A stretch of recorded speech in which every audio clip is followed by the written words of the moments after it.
நண்பர்களே, இன்றைக்கு நான் ஒரு கிறிஸ்துவை குறித்து மற்றவர்களுக்கு பொதுவாக கூறுவேன். அது நிமித்தம் ஒரு மிகவும் தெரிந்தவர்கள் கூறிய ஒரு வசனத்தை, அதை எனக்கு விளக்கமாக கூறு என்று கேட்டார்கள். அதை இந்த சேனல் மூலமாகவே கூறிவிடலாம் என்று முடிவு செய்து அதை செய்கிறேன். அதாவது, பாவத்தின் சம்பளம் மரணம் இப்படின்னு சொல்லப்பட்டிருக்கு. இதோடைய அர்த்தம் என்ன? அதற்கு ஒரு விளக்கம் தர வேண்டும் என்று கேட்டார்கள். வீடியோவை கொஞ்சம் லென்த்தாக இருந்தாலும் சரி, இல்லை கம்மியாக இருந்தாலும் சரி பாருங்கள். இப்போதைக்கு உள்ளதை, இதில் இருக்கிற எனக்கு தெரிஞ்ச பரிசுத்த வேதாகமத்தை நான் புரிந்து கொண்ட விதத்தில் உங்களுக்கு சொல்லுகிறேன். பாவம் அப்படின்னு ஒன்று இருந்திருந்தால் கடவுள் படைக்கும்போதே அதை என்ன பண்ணியிருப்பாருன்னா, அதை மனுஷன் மேலே உள்ளே இருக்குது அப்படிங்கிற போது குற்றம் குறையோடு அதை படைச்சிருக்க வாய்ப்பில்லை. ஏன்னா அவர் பரிசுத்த வேதாகமத்தின் முதல் வசனத்திலே குறை இருக்கிறத அவர் பார்க்குறாரு. அந்த வசனம்தான் பூமியும் ஒழுங்கின்மையும் வெறுமையுமாக இருந்ததுன்னு. அதை உடனே சரி பண்ணுறாரு. அப்போ அதுக்கு முன்னாடி ஏதோ ஒரு நல்லதை பண்ணி வச்சுருந்துருக்காரு, யாரோ ஒரு ஆள் அதை கெடுத்துருக்காங்க. அந்த கெடுத்த சக்தி என்னான்னு பின்னாடி சொல்கிறேன். இந்த சம்பளம் மனுஷங்கிட்ட கிடையாது. மனுஷன் படைக்கப்படும் போதே தேவனோட உலாவி கொண்டிருக்கக்கூடிய ஒரு மனிதனாக இருந்தான். அப்படின்னா அப்போ யார் அந்த சம்பளத்தை மனுஷனுக்கு கொடுத்துருந்தாங்க? அந்த மனுஷனை கடவுள் உடனே தடுத்துருக்க வேண்டாமா? பின்காலத்தில் இயேசு கிறிஸ்து வரும்போது அவரை அப்பா பிதாவேன்னு கூப்பிடக்கூடிய அளவுக்கு அவரை ஏற்றுக்கொண்டவர்கள் அவனை அப்பா பிதாவே என்று கூப்பிடலாம் என்று வேதம் கூறுகிறது. அந்த அடிப்படையில் அவங்க அந்த அப்பா பிதாவே என்று கூப்பிடக்கூடிய வல்லமை உள்ளவனாய் மாறுகிறான். ஆனால் சம்பளம் வாங்கினால் அடிமையாகத்தான் இருந்து எஜமான் என்று கூப்பிட வேண்டும். அப்பொழுது யார் இந்த எஜமானாக இருந்த பிதாவை வேலைக்காரனாக மாற்றியது யார்? அதை தான் நாம் இப்பொழுது பார்க்க வேண்டும். அப்படியானால் கடவுள் பாவத்தின் சம்பளம் மரணம் என்று கூறவில்லையா என்று கேட்கலாம். ஆனால் அவர் அப்படிப்பட்டவர் அல்ல. கர்த்தர் நல்லவர். அவர் என்றென்றைக்கும் பொய் சொல்லாதவர், பொய் உரைக்காதவர். தன் பிள்ளைகளுக்கு கல்லை கேட்டால் மீனை கேட்டால் எவனாவது பாம்பை கொடுப்பானா? அப்பத்தை கேட்டால் கல்லை கொடுப்பானோ? பொல்லாதவர்களாகிய நீங்கள் உங்கள் பிள்ளைகளுக்கு நல்ல ஈவுகளை கொடுக்க எண்ணி இருக்கும்போது பரமபிதா கொடுப்பது, நன்மையான ஈவுகளை கொடுப்பது அதிக நிச்சயம் அல்லவா என்று வேதவசனம் இருக்கிறது. ஆகவே இது தேவனால் கொடுக்கப்பட்ட சம்பளம் அல்ல. தேவன் பூமியை படைத்து மனிதனை அங்கே ஆதாமும் ஏவாளையும் உண்டாக்கி வைக்கும் அந்த காலகட்டத்தில் தன் ஆளுமையில் இருந்த இருள் சூழ்ந்த ஜலத்தின் மேல் அசைவாடி கொண்டிருந்த இந்த இடத்தை தேவன் அவர்களுக்கு கொடுத்து விட்டார். ஆனால் அவர்கள் நீதிமான் அல்ல என்று உமது சமூகத்திலே நான் அவர்களை மூதலிக்க எனக்கு ஒரு வாய்ப்பு வேண்டும். அதாவது அவர்களை பரிசோதித்து அவர்களை உண்மை உள்ளவர்கள் அல்ல, யார் சொல்லுக்கும் கேள்வி கேட்டு அவர் சொல்லுக்கு இணையாக சென்று விடுவார்கள் என்பதை நான் உங்களுக்கு விளக்க விரும்புகிறேன் என்று தேவ சமூகத்தில் நின்று தள்ளப்பட்ட தூதனாகிய, இதற்கு முன்பாக தள்ளப்பட்ட தூதனாயிருந்த லூசிபர் என்ற தூதன் அவரிடத்தில் சென்று அந்த ஒப்பந்தத்தை பெற்றிருக்க வாய்ப்பு இருக்கிறது. அது வேதத்தில் இல்லை. ஆனாலும் யோபுவின் காலகட்டத்தில் நாம் யோசித்து பார்க்கும் பொழுது முதல் மனிதனான ஆதாமுக்கு நிச்சயமாக அவன் அதை செய்து அந்த திட்டத்தின்படி அந்த தோட்டத்தின் நடுவில் இருக்கிற கனியை புசிக்கும் நாளில் சாகவே சாவா என்கிற வசனத்தை, அதாவது சம்பளம் மரணம் என்கிற சம்பளத்தை பெறுவாய் என்பதை அவர் அறிவித்து அந்த பரீட்சையை வைத்திருக்கிறார் என்பதை இதன் மூலம் உறுதிப்படுத்த வாய்ப்பு இருக்கிறது. இது பிசாசின் வேலை. இந்த இடத்துல தான் நம்ம ரொம்ப தெளிவாக இருக்க வேண்டிய இடம். அதாவது வார்த்தைகளை தேவன் நம்மளுக்கு கொடுக்கும் பொழுது சகலத்தையும் ஆண்டு கொள்ளுங்கள், பூமியை பலுகி பெருகி நிரப்புங்கள் இப்படின்றத சரீரமான படைத்த பிறகு சொல்கிறாரு. பண்படுத்தி காத்துக்கொள்ளுன்னு சொல்கிறாரு. ஆவி ஆத்மாவில் அவர் இருதயத்தில் 1ஆம் அதிகாரம் 7ஆம் வசனம்னு நினைக்கிறேன், 27வது வசனத்தில் அவர்களை ஆணும் பெண்ணுமாக சிருஷ்டித்தார், அவர்களை ஆசீர்வதித்து அவர்களை பலுகி பெருக கட்டளையிட்டார் என்று வேதம் கூறுகிறது. அப்பேற்பட்ட சூழ்நிலையில் அவருடைய நேரடி வாரிசுகளாக நமக்கு இந்த தோட்டத்தில் சம்பளம் வாங்குகிற வேலையாட்களாய் அவர் வைக்கவில்லை. இது எல்லாத்திற்கும் சொந்தக்காரராய் நம்மளை வைத்திருக்கிறார். அந்த சொந்தத்தை நாம் மறந்துவிட்டு பிசாசு ஏவாள் இடத்திலே பேசுகிறது.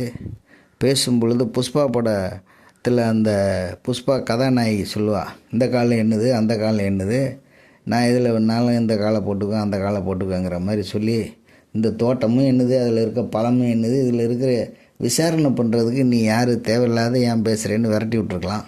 அதை அந்த இடத்துல விரட்ட முடியல. அப்போ அவனை விரட்ட முடியாத அளவுக்கு சர்வ வல்லமை படைத்தவனா அப்படின்னா அதுவும் கிடையாது. ஏன்னா தேவனால் முன்னால் தூதனாய் உருவாக்கப்பட்டவன் தான் அவன். அவனுக்கு முன்பாக ஒருத்தன் தேவனை விட ஒரு சக்தி அவனை உருவாக்கி பூமிக்குள்ளே விட்டுருக்குன்னு நினச்சா அப்போ நம்ம தேவனை நாம் சந்தேகப்பட வேண்டியதாகிடும். ஆனால் நம்ம தேவன் தான் அவனை படைத்தார், அவனுக்காக காலக்கெடு வச்சுருக்காரு. அவனை உடனே அவர் கர்த்தர் நல்லவருங்கிறதுனால நீதியாய் நியாயந்திருக்கா அந்த நீதியின்படி கொண்டு போகிறார்.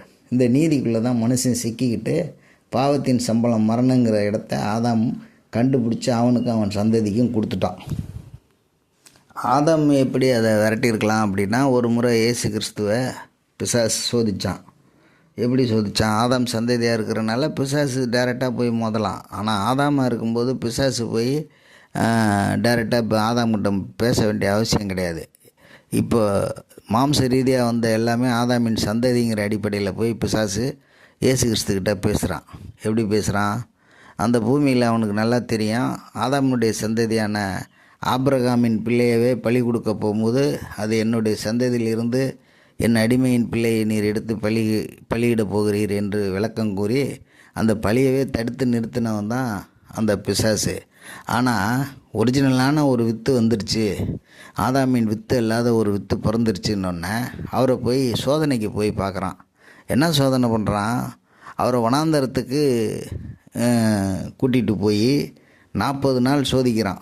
ஏகப்பட்ட சோதனை நடந்திருக்கும் போல இருக்குது. அதில் 3 சோதனை தான் பரிசுத்த வேதாகமத்தில் இருக்கும். முதல் சோதனை 40 நாள் ஆயிடுச்சுல்ல, அப்போ மிகுந்த பசி உண்டாயிருக்குமே, இந்த கல்லை அப்பமாகும்படி சொல்லும் என்று சொல்லி அவர்களிடத்தில் கேட்கும் பொழுது, இந்த வேதாகம புத்தகம் இவ்வளோ பெருசாக இருக்குது, இது ஏன் மனுஷனுக்குங்கிற மாதிரி விசுவாசிக்காத கிறிஸ்தவர்களுக்கு இது ஒரு பெரிய எடுத்துக்காட்டாக வைத்து கொள்ளுங்கள். இந்த வேதத்தில் இருக்கிற வார்த்தையை வச்சு தான் பிசாசை நீங்கள் ஜெயிக்க முடியும். அதுக்காக தான் அவ்வளோ பெரிய புஸ்தகம். நீங்கள் வேறு ஏதாவது புலம்பி அப்படி போ இப்படி போன்னு இந்த அலிபாபா படத்தில் பண்ணுவாங்களே, அண்டா காக்குக்கும் அபு காக்குக்கும் திறந்துடுச்சு மூடிடுச்சுங்கிற மாதிரி சொன்னாலாம் வேலைக்கு ஆகாது. அதிலே ஒரு மைய கருத்து அருமையாக இருக்கும். என்ன மைய கருத்துன்னா, போகும்போது ஒழுங்காக அந்த அண்டா காக்குக்கும் அபு காக்குக்கும் திறந்துடுச்சுங்கிறத ஒழுங்காக சொல்லிடுவாங்க.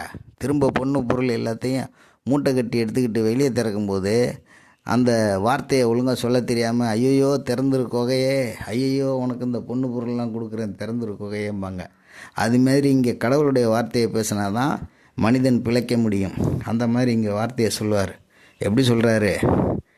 ரொம்ப பசியாக இருக்குன்னா இந்த கல்லை அப்பமாகும்படி சொல்லும் அப்படின்னா பிசாசு வார்த்தைக்கு நீங்கள் கட்டுப்பட்டீங்கன்னு அர்த்தம். அப்போ இயேசு கிறிஸ்துவும் ஆதாம் சந்ததிக்குள்ளே சேர்ந்துருவார். அந்த ஐடியாவில் அவன் கேட்குறான். அதுக்கு கடவுள் சொல்கிறாரு, அதுக்கு முன்னாடி இந்த பரிசுத்த வேதாகமும் வந்துடுச்சு, பழைய ஏற்பாடு இருக்குது. அதில் இருக்க வார்த்தை, தேவன் அப்பத்தினால் மாத்திரமல்ல ஒவ்வொரு அப்பத்தினால் மாத்திரமல்ல தேவனுடைய ஒவ்வொரு வார்த்தையினாலும் பிழைப்பான் என்கிற வசனத்தை கூறி அதுக்கு மறுவசனம் சொன்ன பிறகு அவன் அதை பற்றி விட்டுட்டு அடுத்த வசனத்துக்கு போயிடுவான்.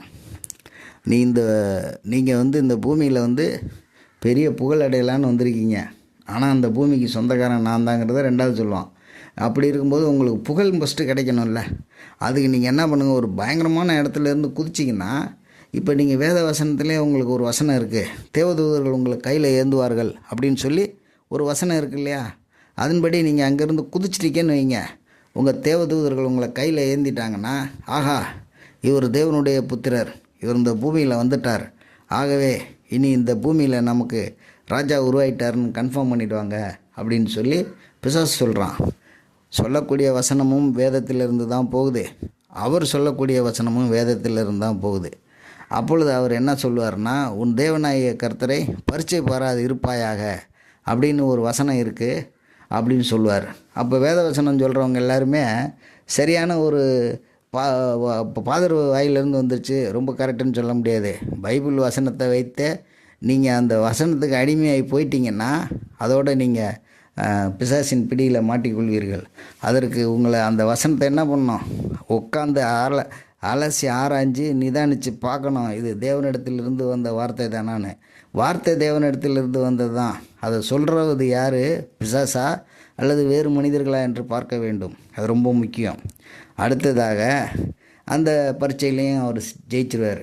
இதில் என்ன ஜெயிச்சிட்டாருங்கிறதுக்கு என்ன இருக்குது, கடவுள் கொடுத்த வேதம் தானே, அதை அவர் சொல்லிவிட்டு அப்படியா அப்படின்னு சொல்லிட்டு குதிச்சுட்டு காமிக்கலாம்ல அப்படின்னு நினைக்கக்கூடாது. எனக்கு சொல்கிறவன் பேச்சை கேட்குறது தான் அங்கே இம்பார்ட்டண்ட். தோட்டத்துக்குள்ளே தான் பழம் இருந்துச்சு, இந்த இடம் எனக்கு சொந்தம், இந்த பூமி எனக்கு சொந்தம், இந்த தோட்டமும் எனக்கு சொந்தம், என் புருஷனுக்கு எல்லாமே தெரியும், உன் வேலையை பார்த்துட்டு போகணுன்னு விரட்டி விட்ருக்கலாமே. ஆனால் அந்த சொன்ன பிசாசு சொல்லி செஞ்சது தான் வார்த்தையை மீறி சாபமாயிடுத்து. பாவத்தின் சம்பளம் அதுதான் பாவம் ஆயிடுச்சு. அதனால தான் அந்த சம்பளத்தை ஏற்கனவே ஃபிக்ஸ் பண்ண இந்த சேலரியான சாகவே சாவாய்ங்கிறது அவங்களுக்கு கிடச்சிருச்சு. ஆகவே பிசாசு சொல்கிறதா இருந்தால் அதை ஏற்றுக்கக்கூடாதுங்கிறதுக்காக தான் இவ்வளோ தெளிவாக வேத வசனமாகவே வச்சு வேதத்தை வச்சு தேவாதி தேவனாகிய ஆண்டவராக இயேசு கிறிஸ்துக்கிட்டே பிசாசு சோதிக்கிறான்னா அப்போ ஏவெல்லாம் ஏமாத்துறான், ஒரு கால் தூசி. அடுத்ததாக அதுலேயும் ஜெயிச்சிருவார். அவரும் வசனத்தை எடுத்து தான் சொல்லுவார், பிசாசும் வசனத்தை எடுத்து தான் சொல்லுவாங்க.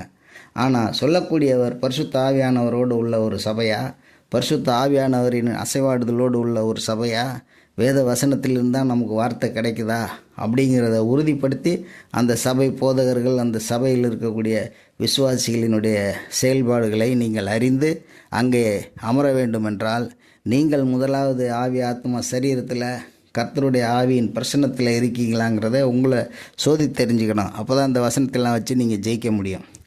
இரண்டாவதாக அதே ஆண்டவராக இயேசு கிறிஸ்துக்கிட்ட எல்லா வகையிலையும் முயற்சி பண்ணிவிட்டு ஃபெயில் ஆகிடுவான் பிசாசு.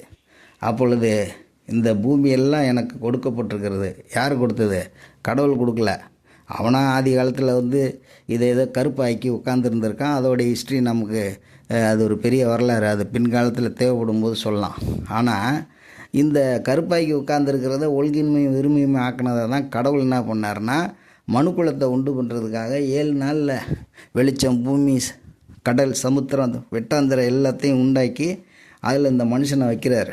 இந்த மனுஷனை வைக்கும்போது எல்லாத்தையும் மனுஷனை ஆண்டுகொள்ளணும்னு சொன்னதை இந்த ஒரு வார்த்தையை எப்படி இயேசு கிறிஸ்துக்கிட்ட என் வார்த்தையை அவர் மீறிட்டாருங்க, நீங்கள் எவ்வளோ பாடுபட்டு கன்னிமேரி வயிற்றில் பிறக்க வச்சு பிறக்கிற அன்றைக்கி 2 வயசுக்கு உட்பட்ட குழந்தைகள் எல்லாம் சாகடித்தாலும் அதுலேயும் தப்பிச்சு அவரை காப்பாற்றிருக்கீங்க.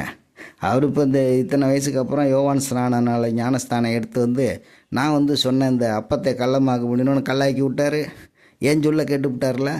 அதுக்கடுத்து பார்த்தா இந்த ஒப்பாரியிலேருந்து குதினோன்னே குதிச்சு விட்டார். ஏன் சொல்ல கேட்டு விட்டார்ல அப்படின்னு கேட்டுருக்க பதிலுக்கு பதிலாக ஒப்பாரிலேருந்து குதின்னு சொல்லோன்னே அவருக்கு ஒரு பதில் வசனம் சொல்கிறார், உன் தேவனாய கர்த்தரை பரீட்சை பெறாது இருப்பாயாகன்னு சொல்கிறார்.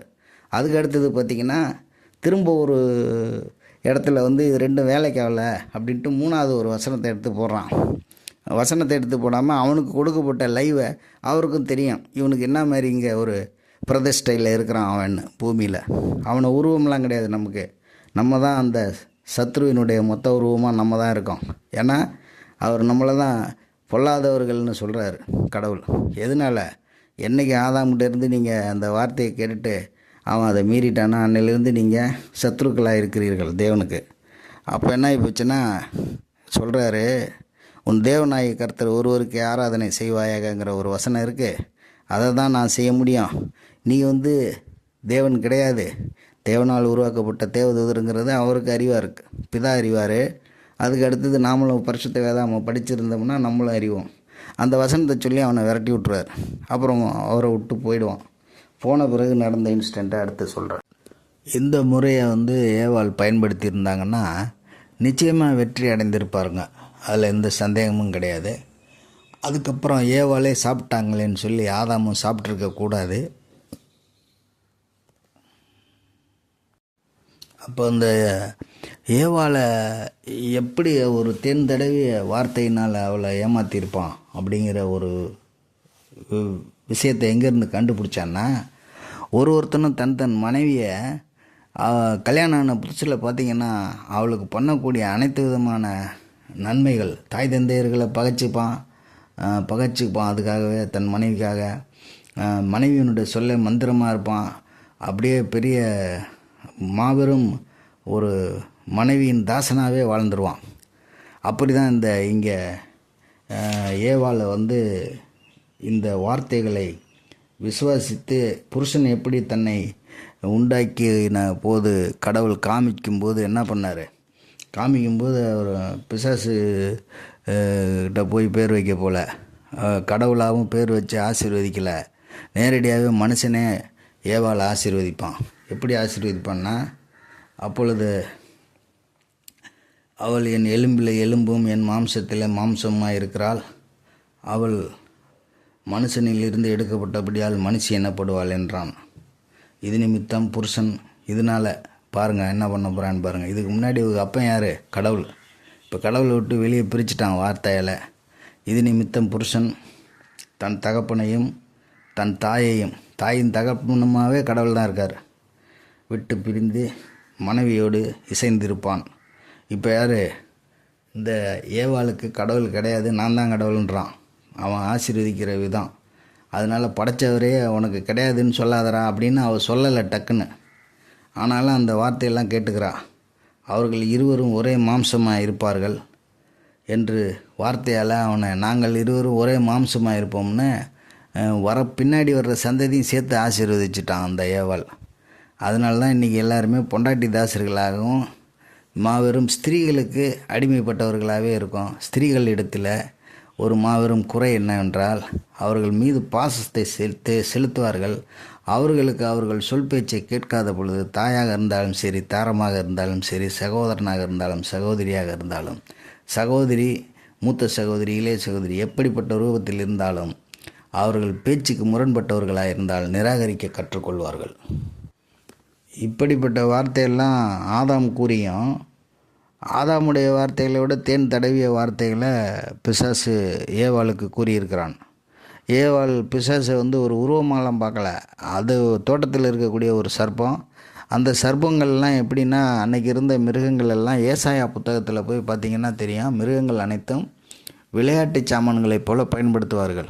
உதாரணத்திற்கு ஒரு வசனம் இருக்கிறது ஏசாயாவில், ஒரு சிறு பிள்ளை ஒரு பாம்புடன் சேர்ந்து விளையாடும் என்று இருக்கிறது. இன்னொரு இடத்துல ஒரு சிங்கமும் மாடும் ஒருமித்து மேயும் என்று இருக்கிறது. அப்போ அதெல்லாம் தாவரவியல் ஒரு இனமாக மாறிவிடுகிறது. அப்பேற்பட்ட அந்த விளையாட்டு பொருளாக இருந்த ஒரு பாம்பு சொன்ன பேச்சை கேட்டு, அந்த பேச்சின் இருக்கக்கூடிய விஷம், அந்த எப்படிப்பட்ட விஷம் என்று தெரியாமல் அந்த தேன் தடவிய வார்த்தைகளால் சத்ரு அவளை மயக்கியிருக்கிறான். அந்த மயக்கத்திலே மயங்கி சதா 24 மணி நேரமும் இரவும் பகலும் என்னை தியானித்து கொண்டு இருப்பாயா, அப்பொழுது உன் வழியை வாய்க்க பண்ணுகிறேன் என்று சொல்கிற தேவனுடைய எண்ணங்களை மறந்து, அந்த வார்த்தைகளினாலும் அந்த தேன் தடவிய எண்ணங்களினாலும் அதை இருதயத்தில் வைத்து கற்பம் தரித்து பாவத்தை பிறப்பித்திருக்கிறாள். அந்த பாவமே சம்பளம், அதுதான் மரணம். இவ்வளோ பெரிய வேலையை செய்யக்கூடிய அளவுக்கு அவங்ககிட்ட வல்லமையான பலம் கொடுக்கப்பட்டது யாரிடத்திலிருந்து வந்தது? தேவன் ஒரு இசை சம்பந்தப்பட்ட ஒரு அறிவு படைத்த ஒரு மனிதனாய் அவனை படைத்திருந்தார். யாரை? அந்த தள்ளப்பட்ட தூதனை. தள்ளப்பட்டது என்று கூறுகிறதை விட, அவன் தன்னை ஒளியினிடத்தில் சேரவிடாமல் தன்னை இருளாக்கி கொள்ளக்கூடிய ஒரு வார்த்தையை விசுவாசித்தாலே இருளாக்கி கொள்ளக்கூடிய நிலைமையிலே தேவனோடு இருக்கிற மனிதனாக இருந்தாலும் சரி, மற்ற யாராக இருந்தாலும் சரி, இருளாகிவிட்டால் ஒளியினிடத்திலே சேர முடியாது. அந்த ஒளியினிடத்தில் சேர முடியாதவனாய் பரலோகத்திலிருந்து கீழே விழுந்து இந்த பூமியை அதம் பண்ணி இதில் இருக்கக்கூடிய ஜலங்களை எல்லாம் நிரப்பி இங்கே ஒரு இருண்ட உலகத்தை உண்டு பண்ணியிருக்கிறான். ஆனாலும் தேவன் திரித்துவமாக இருக்கிறார், பிதா, குமாரன், பரிசுத்த ஆவி என்று. இதில் இந்த பரிசுத்த ஆவியானவர் மூலமாக எல்லோருக்கும் தயை கிடைக்கும்படி செய்கிற ஒரு தேவன். இந்த பரிசுத்த ஆவியானவர் ஜலத்தின் மேல் அசைவாடி கொண்டிருந்தார் என்று இருக்கிறது. பல யுகங்களாக இருந்திருக்கலாம். யுகம் என்றால் ஒரு 1000 வருடங்களை சேர்ந்தது ஒரு யுகம் என்று ஆராய்ச்சியாளர்கள் கூறுகிறார்கள். எத்தனை 1000 வருடங்கள் அந்த சத்துருவை தன் வசப்படுத்தி தேவனிடத்தில் சேர்ப்பதற்காக தவம் இருந்திருக்கிறார் என்று தெரியவில்லை. அதன் பிறகுதான் மனிதனை உருவாக்குற வேலையை தேவன் இறங்கி திரித்துவமாக இருந்து செய்கிறார்கள். அந்த செயல்கள் செய்யப்படும் பொழுது நடந்த சம்பவங்களில் இந்த பிசாசுக்கு தேவனையே இசையால் மயக்கக்கூடிய வல்லமை, தேவன் அவனுக்கு அவ்வளவு அலாதியான ஒரு வரங்களை கொடுத்து விட்டார். இதனால் தேவதூதர்கள் எல்லாம் அவர்களுக்கு மயங்கி விட்டார்கள். அதில் ஒரு சில தேவதூதர்களை தன்வசப்படுத்தி கொண்டான் என்று வேதம் கூறுகிறது. இது எசேக்கியேல் புத்தகம், ஏசாயா, சங்கீதம், ஆதியாகமம் 1ஆம் அதிகாரத்திலேயும் இருக்கிறது. எல்லா இடங்களிலும் அவனுடைய அந்த ஜனனத்தை பற்றியும் அவன் எப்பேற்பட்ட தன்மை உடையவன் என்பதை பற்றியும் கூறுகிறது. ஆகவே அப்பேற்பட்டவன் ஏவாளை மயக்குவது சாதாரணம். ஏனால் ஏவாள் ஆதாம் வார்த்தைக்கே மயங்கி, ஆகா தேவன் இருக்கிறார், படைத்தவர், நீர் அவரை பர்ணித்து அவர் மூலமாக என்னை ஆசீர்வதிங்கள் என்று சொல்ல ஒரு வார்த்தை இல்லையே என்று மறுப்பு கூறாமல் அவன் சொல்லும் அனைத்தையும் ஏற்றுக்கொண்டு, இது நிமித்தம் தகப்பனையும் தாயை விட்டு பிரிந்திருப்பேன் என்று சொல்கிறாயே, இது நல்ல வார்த்தையா? என்னை தேவனோடு என்னை படைத்த உன்னை என்னையும் படைத்த தேவனான தகப்பனை நாம் வேண்டிக் கொள்ள வேண்டாமா என்று அவள் ஒரு வார்த்தை கூட கூறாமல் இருந்தவள். அவள் எப்பொழுதும் தனக்கு புகழ்ச்சி உண்டாக்கவே, புகழ்ச்சியை புகழ்வதையே அவள் விரும்பி கொண்டிருந்திருக்கிறாள். அதனுடைய சமயத்தில் தான் அவன் இந்த மனுக்குலம் முழுவதையும் பாவத்துக்குள்ளே தள்ளிவிட்டார். ஆயிலும் இதில் தேவ திட்டம் ஒன்று இருக்கிறது. அந்த திட்டம் என்ன என்பதை பின்காலங்களில் வரும்பொழுது இதை நீங்கள் எவ்வளவு விரும்புகிறீர்களோ உங்கள் விருப்பத்திற்கு இதன் விருப்பம் எவ்வளவு தூரம் போகிறது என்று பார்த்து அதையெல்லாம் பின்காலத்திலே கூறுகிறேன். இப்பொழுது பாவத்தின் சம்பளம் யாரிடத்தில் இருந்து வந்திருக்கிறது? சம்பளம் பெற்றுக்கொண்டு பூமியில் பாவத்தின் நிமித்தம் பரலோகத்திலே தேவனோடு இணைய முடியாமல் இருக்கின்ற அந்த சத்ரு மனம் திரும்பி பரிசுத்த ஆவியானவரோடு இயல்ந்து செயல்படாமல் பூமியில் தேவன் படைத்த இந்த உலகத்தில் மனுக்குலத்திற்கு வரம் வாங்கி வந்து மனுக்குலத்தை பிடிக்கும் திட்டத்தோடு செயல்பட்டிருக்கிறான். அந்த திட்டத்திற்கு ஏவாள் பலியாகி ஆதாம் அதை மறுப்பு சொல்லாமல் அதை அனுபவித்து நம்மையும் பாவத்தின் சம்பளத்தின் பிள்ளைகளாக மாற்றிவிட்டான். இந்த இடத்துல ஆதாமுடைய சாகவே சாவாய் என்கிற அந்த வார்த்தை, அதான் பாவத்தின் சம்பளம் மரணம். இந்த வார்த்தை செயல்படுகிறது. அவன் அன்றைய தினமே சாகவில்லை. அன்றைக்கு தேவனிடத்தில் இருக்கக்கூடிய அந்த உறவு மட்டும் அற்று போய்விட்டது. அந்த உறவு மட்டும் என்பது, இந்த பூமியில் நாம் ஒரு தாயின் கர்ப்பத்தில் இருந்து பிறக்கிறோம். திரும்ப ஒரு அந்த பூமியின் மண்ணில் 6 அடியிலையோ அல்லது ஒரு குறிப்பிட்ட தூரத்திலேயோ புதைக்கப்படுகிறோம் அல்லது எரிக்கப்படுகிறோம். அல்லது அவரவர்கள் சடங்காச்சார கோட்பாடுகளின்படி அவர்களின் சடலங்களை அதற்கான ஈமக்கிரியைகளை செய்து முடிக்கிறோம். ஆனால் தேவன் நம்மை இதற்கு இடையில் தேவனோடு நாம் வைத்திருந்த தொடர்பு என்ன என்பதை இந்த பூமியில் யாருக்கும் தெரியாது. அதனால்தான் ஒரு முறை அவருடைய சொந்த சந்ததியிலிருந்து வந்தார், இஸ்ரவேலின் ஜனங்களிலிருந்து வந்த இயேசு கிறிஸ்து கூறினார், ஐயா, நீங்கள் இன்னது கேட்கிறீர்கள் என்று அறியாமல் கேட்கிறீர்கள். நீங்கள் எங்கிருந்து வந்தீர்கள், எங்கு செல்லப் போகிறீர்கள் என்று தெரியாமல் இருக்கிறீர்கள். நானோ எங்கிருந்து வந்தேன், எங்கு செல்லப் போகிறேன் என்று தெரிந்தவன். அதை போல ஆதாம் இருந்த இடத்தை அவன் இழந்து விட்டான் என்பதையும் அந்த இடத்துல எடுத்துக்காட்டும் விதமாக அந்த வார்த்தையை கூறியிருப்பார். மிகவும் அருமையான ஒரு இடம். இந்த சத்ருவானவன் இந்த ஆதாமும் சேர்ந்து ஏவாளும் சேர்ந்து நாம் சத்ருவின் அடிமையின் பிள்ளைகளை ஐக்கி நாம் பாவத்தின் தலைமுறைகளாக வாழ்கிறோம். சரி, இது மனிதன் தொட்டு சாப்பிட்டதை மனிதனாக விடுவித்து கொள்ள முடியாதா என்றால், அதற்கான முயற்சியையும் தேவன் மனிதனாகவே எடுத்துக்கொள்ளும் விதமாக ஒரு செயலை செய்தார்.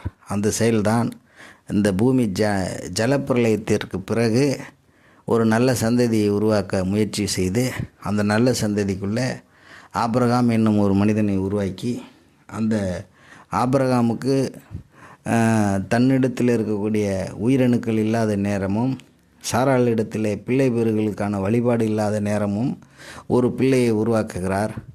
அது பிசாசின் கண்களுக்கு முன்பாக நீதியாக வேண்டும். ஏனென்றால் அவன் இந்த வார்த்தையின்படியே அவன் எல்லா உலகத்தில் இருக்கக்கூடிய ஆண்டு கொள்ளக்கூடிய தன்மை உள்ள மனிதனான ஆதாமை அவன் அடிமைத்தனம் படித்து வைத்திருக்கிறான். அவன் சந்ததியும் அதற்குள்ளே அடிமைப்பட்டிருக்கிறது.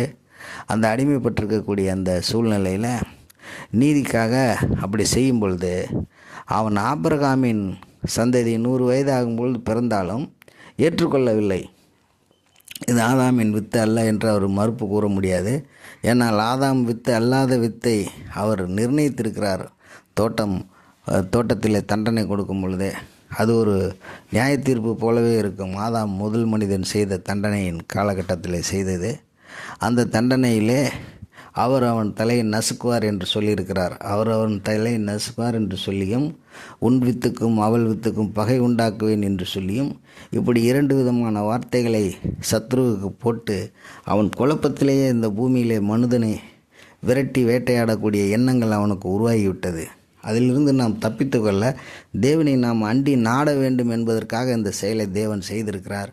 ஆனால் மனிதன் எவனும் தேவனை அண்டி நாடுவதில்லை. அன்றாட உணவு, வருங்காலத்திற்கு சேமிப்பு, பிறகு தன் காலத்திற்கு பிறகு தன் பிள்ளை வீட்டுகளுக்கு சேமிப்பு, அதன் பிறகு நாம் மரிக்கிறோம் என்பதை மனதிலே உறுதிப்படுத்தி வாழ்ந்து கொண்டு நோய் நொடியோடு இருந்து இறந்து விடுகிறான். அப்பொழுது 100 வயதான ஆபிரகாமின் பிள்ளையை தேவன் என்ன செய்கிறார் என்றால், ஒரு தேவனுக்கு அப்பொழுது உள்ள சூழ்நிலையின்படி மனித மன திருப்திக்காக இன்றைக்கு நாம் செல்வதில்லை. சில குளங்கள், கோவில்கள், உயர்ந்த மலைகள் அல்லது ஒரு உயரமான மனித கற்பனை எட்டாத ஒரு உயரமான மரமாக இருந்தால் அதன் கீழே ஒரு ஆடை பலியிடுவோம். இப்படியெல்லாம் நம்மளை நாமளே திருப்திப்படுத்திக் கொள்வோம். தேவனற்று இருக்க மனிதர்கள் எல்லாம் இன்றைக்கு அதை போல செய்கிறார்கள்.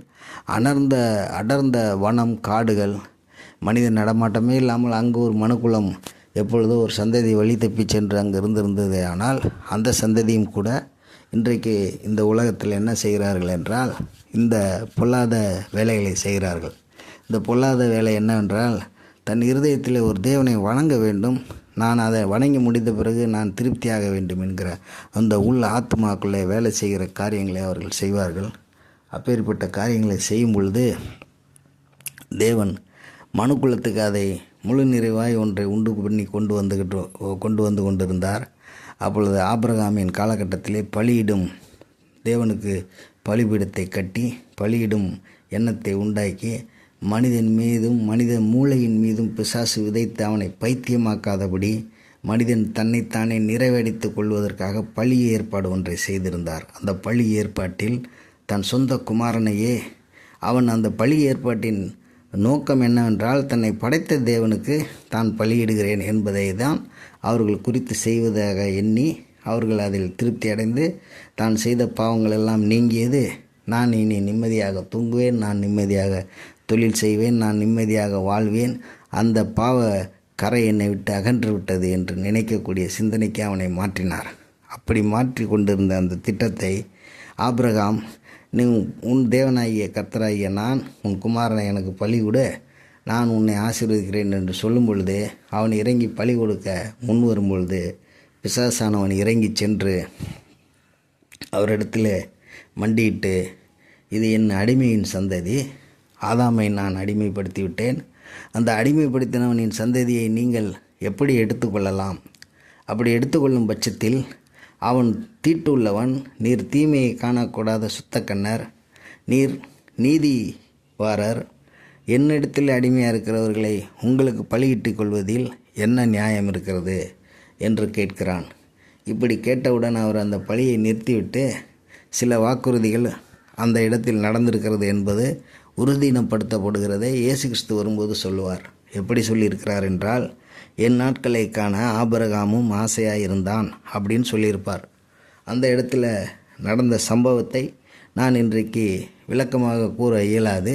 ஆகிலும் பலியை தடுத்து நிறுத்தி ஒரு ஆடை பலியிடும்படி விட்டு சென்று, அப்பொழுது ஆதாம் சந்ததியில் அல்லாத ஒரு மனிதன் பலியிடப்பட வேண்டும், இதுதான் உன்னுடைய விருப்பம் என்பதை உறுதிப்படுத்தி பிசாசை முழுமையடை செய்து விடுகிறார். மனிதனும் பலியின் மூலம் திருப்தியாகிறான். பிசாசும் ஆதாம் அல்லாத ஒருவர் பலியிடப்படும் போது அவனுக்கு விடுதலை உண்டாகிறது என்பதையும் உறுதிப்படுத்தி கொள்கிறான். பிசாசானவனும். இப்பேற்பட்ட சூழ்நிலையை தான் நாம் தேவன் நமக்காக வைத்திருக்க தேவ திட்டம் என்றும் தேவனுடைய ரகசியம் அவர்கள் கூரைகளின் மேல் இருக்கிறது என்றும் வேதம் கூறுகிறபடி நடந்தது. இந்த நேரத்தில் புருஷனை அறியாத ஒரு கன்னிகையை இஸ்ரவேலின் முறைமையின்படி விவாகத்திற்கு நியமிக்கப்படுகிறது. விவாகம் என்றால் நிச்சயதார்த்தத்துக்கு நியமிக்கப்படுகிறது.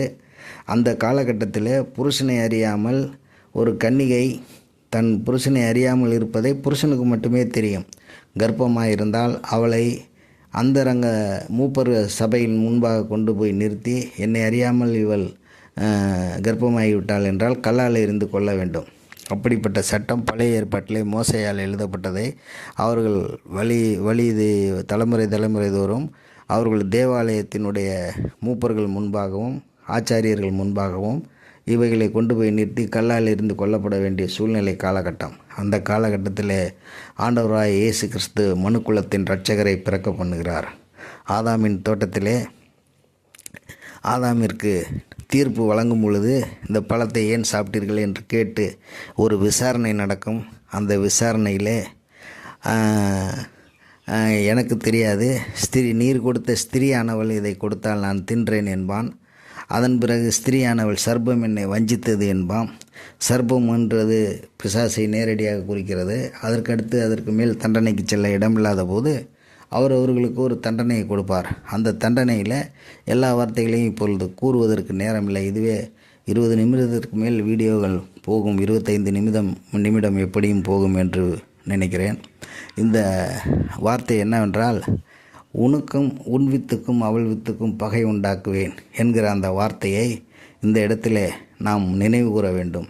ஏனென்றால் கன்னிமேரி இன்னும் சற்று நேரத்திலே விவாகத்துக்கு நியமிக்கப்பட்ட தாவீதின் சந்ததியில் வந்த அந்த கன்னிமேரியினுடைய குடும்பத்தில் இவர்களுக்கு என்ன நடக்கும் என்றால், அந்த பெண் கர்ப்பம் தரிப்பால் பரிசுத்த ஆவியானவரின் மூலமாக. அந்த கர்ப்பம் தரித்து அந்த குழந்தை பிறக்க போகும் நேரத்தில் அங்கே ஒரு ஏரோது ராஜா என்பவன் ரோம பேரரசால் பிடிக்கப்பட்டு அந்த இஸ்ரேலின் தேசத்தை ஆண்டு கொண்டிருப்பார்கள். அவர்கள் உலக குடிமக்கள் கணக்கு எழுதக்கூடிய காலகட்டமாக இருக்கும்.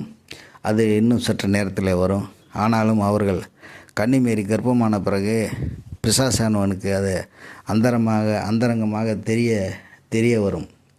அப்பொழுது என்ன பண்ணுவார்கள் என்றால், அவர்கள் குழந்தை பிறக்க விடாமல் அந்த குழந்தையை அவன் தன் புருஷனை அறியாமலே குழந்தை பிறந்தால் அதற்கு ஒரு நடுவில் சொல்ல வேண்டியதை மறந்துவிட்டேன், கூறுகிறேன். புருஷனை அறியாமல் நாம் செய்ததை தேவ குற்றமாக கல்லெறிந்து கொன்றால் தேவ குற்றமாகிவிடும். தேவ குற்றமாக இருக்கவும் விடக்கூடாது. அதே நேரத்தில் இவள் அறியாத வயதில் கர்ப்பமாக இருக்கிறாள் என்று எண்ணி இவளை அந்தரங்கமாக தள்ளிவிட யோசித்திருப்பான். அப்பொழுது தேவதூதர்கள் இறங்கி வந்து அவனுக்கு விவரத்தை கூறிய பிறகு அதன் பிறகு அவளை காப்பாற்றி எகிப்து தேசத்துக்கு அழைத்து செல்ல தேவன் உதவி செய்வார். அதன்படி எகிப்து தேசத்துக்கு செல்வார்கள். குழந்தை பிறக்கும் நாளிலே சுமார் ஏரோது ராஜா அவங்க 2 வயதிற்குட்பட்ட ஆண் குழந்தைகள் இந்த ராஜ்யத்தை ஆளப்போகிற குழந்தை பிறக்கிறது என்று சாஸ்திரிகள் கூறினார்கள். ஆகவே அது ஒரு தனி செய்தியாக கொடுக்கலாம். அது இந்த இடத்திற்கு அதை சொல்ல போனால் மேலும் நீளமாக தொடரும். அதை சொல்லவில்லை. ஆகவே 2 வயதிற்குட்பட்ட குழந்தைகள் யாவரையும் ஆண் குழந்தைகளை கொன்றுவிடுங்கள். அந்த சாஸ்திரிகள் பணிந்து கொண்டு அந்த குழந்தை பிறக்கும் குறிப்பிட்ட இடத்தை எனக்கு அறிவிக்க வேண்டும் என்றேன். அவர்கள் வரவில்லை. அவர்கள் என்னை ஏமாற்றி விட்டார்கள். அதற்கு ஒரே யோசனை, பூமியில் 2 வயதிற்கு அந்த பெத்லகேம் என்ற ஊரில் 2 வயதிற்கு கீழ்ப்பட்ட அனைத்து குழந்தைகளையும் கொலை செய்து விடுங்கள் என்று கூறி ஆணை பிறப்பித்து, அன்றைக்கு பரிசுத்த வேதாகமத்தின் பழைய ஏற்பாட்டிலே ராகேல் தன் பிள்ளைக்காக அழுதாள் என்று வேதாகமம் சொல்லக்கூடிய அந்த வார்த்தையின் இடம் அங்கே நடக்கும். இந்த ஆண்டவராய் இயேசு கிறிஸ்துவை காப்பாற்றப்பட்ட அற்புதமாக எகிப்திலே பிறப்பார்.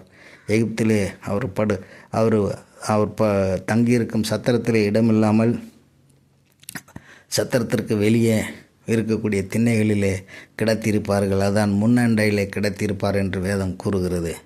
அப்பேற்பட்ட அந்த இரட்சகர் பிறந்தார். அந்த இரட்சகர் பின்னாளில் என்ன செய்தார் என்பதை, இந்த இரட்சகரையும் அன்றைக்கு ஏவாளை ஏமாற்றிய அதே தேன் தடவிய வார்த்தைகளை அவன் எடுத்து கொண்டு வராமல், சகல சட்டமும் தேவனுடைய வல்லமையும் சகல அண்ட சராசரத்தின் ஞானமும் படைத்து எங்கிருந்து வந்தோம், எதற்காக பிறக்கப்பட்டோம், எங்கு திரும்ப செல்ல போகிறோம் என்கிறதை யோசித்து அதன்படி வாழ்ந்து கொண்டிருக்கிற ஆண்டவராய் இயேசு கிறிஸ்துவனிடம் யோவான் சாணலால் ஞானஸ்தானம் பெற்று இருக்கும் பொழுது அவரை தேவனுடைய பிள்ளையாய் நீர் மாறப்போகிறாய் ஆகவே என்று அழைத்து 40 நாட்கள் வனாந்தரத்திலே அவரை சோதித்து கொண்டு இருக்கிறான். இந்த பூமியிலே ஒருவன் நுழைய வேண்டுமென்றால் இந்த பாவ சம்பளத்தை பெற்று கொண்டிருக்கிற மனிதனுக்கு ஒரு மனிதன் உதவி செய்ய மட்டுமே வேண்டுமென்றால் அந்த மனிதனால் ஆபிரகாமின் பிள்ளையால் பலியை ஏற்றுக்கொண்டு அந்த மனிதனுக்கு உதவி செய்ய கடவுளால் உதவி செய்ய முடியாத நிலைமையை உண்டாக்கின இந்த சத்ரு இன்றைக்கு உதவி செய்ய போகிற அந்த ஆண்டவராய் இயேசு கிறிஸ்துவை சோதனைக்கு உட்படுத்துகிறான். இந்த சோதனையிலே இயேசு கிறிஸ்துவனுடைய வல்லமை, அவருடைய சகல ஞானம், புத்தி அனைத்தையும் பயன்படுத்தி பரிசுத்த வேதாகமம் மனுக்குலத்தில் இருக்கக்கூடிய வேதாகமத்தில் தேவன் மனுஷனுக்கு வாழ்வதற்காக வைத்திருக்கிற வேத வசனத்தை பிசாசு பயன்படுத்துகிறான். அதில் முதலாவதாக அவன் பயன்படுத்தக்கூடிய வசனம், நீர் 40 நாட்கள் ஆகிவிட்டது, மிகுந்த பசி உண்டாகிவிட்டு இந்த கல்லை அப்பமாகும்படி சொல்லும் என்கிறான். இந்த இடத்திலே வேத வல்லுநர்கள் வேத வார்த்தைகளை தான் கூறுகிறார்கள் என்று எண்ணி நாமும் அதை சரி என்று சொல்லிவிடுவோம். வேதவசனம் தானே சொல்லுகிறான், ஆகவே இதில் என்ன தவறு இருக்க போகிறது என்று.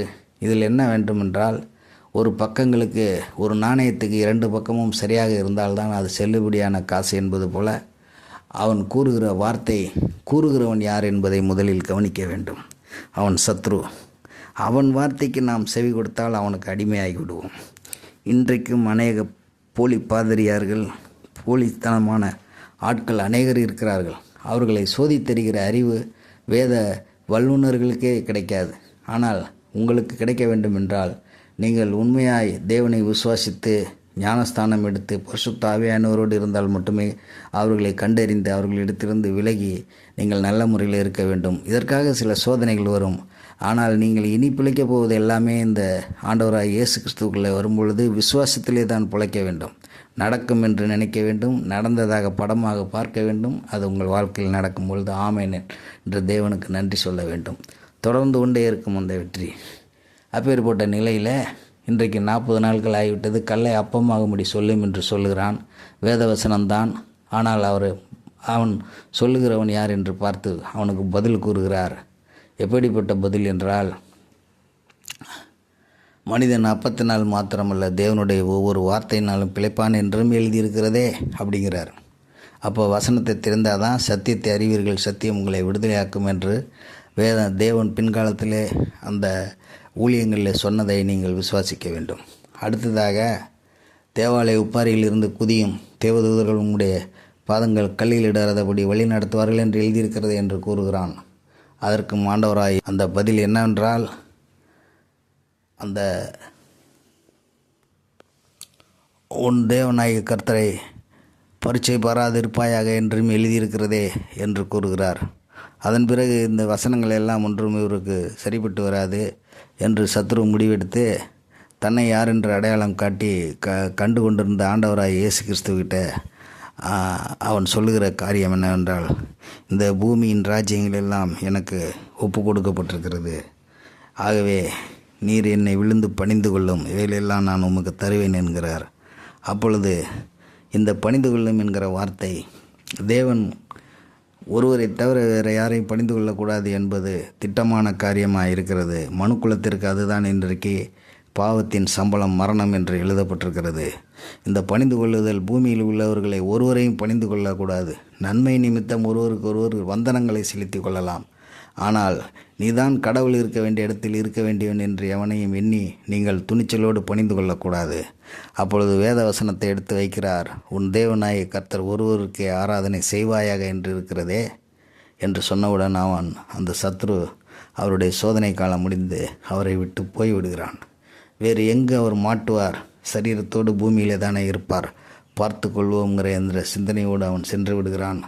இந்த ஆண்டவராய் இயேசு கிறிஸ்து பின்காலத்திலே விசுவாசிக்கிறவர்களுக்கு அன்றைக்கு எப்படி அந்த ஒரு வசனம் இந்த பழத்தை சாப்பிடும் நாளிலே சாவாய் என்று சொல்லியிருக்கிறது போல, இன்றைக்கு இந்த ஆண்டவராய் இயேசு கிறிஸ்துவை விசுவாசிக்கிறவர்கள் நித்திய ஜீவனை அடைவார்கள் என்று விசுவாசிக்கிற வார்த்தையை போதகர்களும் வேத வல்லுநர்களும் பரிசுத்த ஆவியானவரோடு கூட அண்ட சராசரத்தில் இருக்க திரித்துவ தேவனோடு கூட இருக்கிறவர்கள் பிரசங்கித்து கொண்டிருக்கிறார்கள். இதை விசுவாசிக்கிறவர்கள் மரணம் அடையாமல், மரணம் என்கிற பாவம் என்கிற சம்பளத்தை பெறாமல் அவர்களுடைய நித்திய ஜீவனை பெறுகிறார்கள். தேவனுடைய பிள்ளைகளாய் மாறுகிறார்கள். சம்பளம் வாங்கி அக்கினி கந்த கடலில் போகாமல் இருக்கக்கூடிய வேலையை ஆண்டவராய் இயேசு கிறிஸ்துவை விசுவாசிக்கிறவர்களுக்கு நன்மை உண்டாகிறது. இதுவே இந்த பாவத்தின் சம்பளம் மரணம் என்கிறதான முழு செய்தியாக தற்சமயம் உங்களுக்கு நாங்கள் கொடுக்கிறோம்.